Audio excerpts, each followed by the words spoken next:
À l'occasion du Grand Magal de Touba 2017, Majalis et Touba Global Service ont le plaisir de vous annoncer la sortie du premier volume du coffret Collection Majalis. La collection Majalis est un ensemble d'ouvrages religieux dotés de fonctionnalités électroniques et pédagogiques très performantes et accessibles à tous. La collection Majalis propose aux apprenants un stylo lecteur audio leur permettant d'apprendre tout seul en choisissant leur professeur, leur type de lecture préféré et d'accéder aux commentaires audio et explications détaillées sur n'importe quelle partie de l'ouvrage.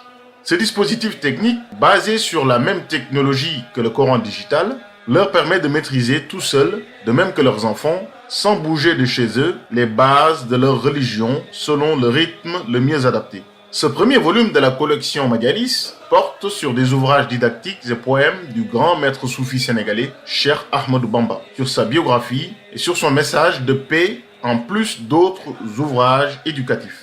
Les deux livres de formation religieuse choisis pour ce premier volume sont Tazawudu Sirar, le viatique des jeunes, portant sur les fondements de la religion, la foi, iman, les pratiques cultuelles, islam et le perfectionnement spirituel, ihsan. yaa ayyuha sibyaanu yéen ndaw ñi laa tastaxiloo bu leen soxlawoo leen xanil huda lu dul jub wastaxiloo na ngeen soxlawoo bil ulumi ca xam-xam ya. Nahju Qada il Hajj, la voie de la réalisation des vœux, portant sur les règles de la bonne conduite et de l'éthique musulmane. Adab. wa fil xikam yi nekk na ci xikam mooy wax joo xam ne xel mu rafet mu ko dégg nangu nee nañ man talaba ku sàkku al amra mbir ma wajadatem farlu wajada mu am mbir mu man di doon lu mu jafe-jafe soo ko dee sàkku soo bàyyi rek da nga ko mën a am. En plus de ces deux ouvrages didactiques, le volume comporte deux importantes séries de recommandations de Cheikh Ahmadou Bamba. Jawab ou Sokhna Penda Diop, une lettre aux croyantes consistant en un ensemble d'orientations de Cheikh Ahmadou Bamba pour les femmes musulmanes.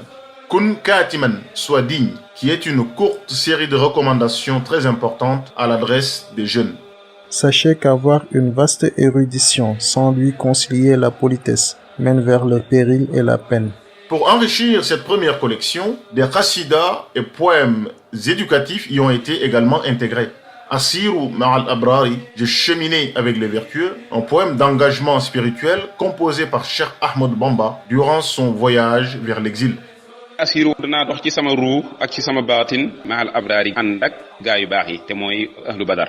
asiru mahal abrari hina asiru wazanna al-ida anni hunaka asiru. Des poèmes éducatifs en wolofal composés par les grands poètes mourides comme Cheikh Moussa Ka, tels que Kharnoubi et Taqmisub wolofal. faqir dafay nangu dagaan nangu lu lépp nun la ñaan ndax yàlla naatal xarnu bi. sëriñ bi noo ngi deeti ñaan faqir dafay nangoo dagaan ku ñaanoon di ñaanaat mooy wax deeti ñaan faqir baatu arab la mooy firi aji ñàkk wala aji aajo woo. Et Serigne Mbaye Diakhaté avec une série de 10 poèmes sous forme de viatique pour le bon comportement.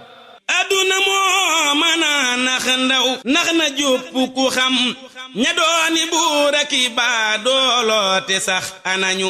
La biographie et les remarquables enseignements de paix et de tolérance de Cheikh Ahmadou Bamba ont été également inclus dans ce premier volume sous le titre Vie et enseignements de Cheikh Ahmadou Bamba.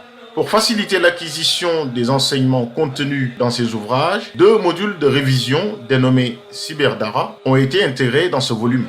Le premier portant sur l'ouvrage Tazawudu Sirar. Julli ñaata farata la am. Quel est le nombre des livres révélés? Ana yan ñooy ñetti xaaji diine yi. Le second sur la vie et les enseignements de Cheikh Ahmadou Bamba.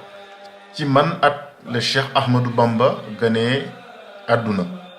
Ces modules sont faits d'exercices, de questions-réponses et de quiz très pédagogiques avec un système de points, des examens en ligne, des diplômes, etc. Pour toute information sur la collection Majalis, vous pouvez visiter notre site web www.collectionmajalis.org ou contacter nos représentants commerciaux à partir de ces numéros de téléphone ou WhatsApp.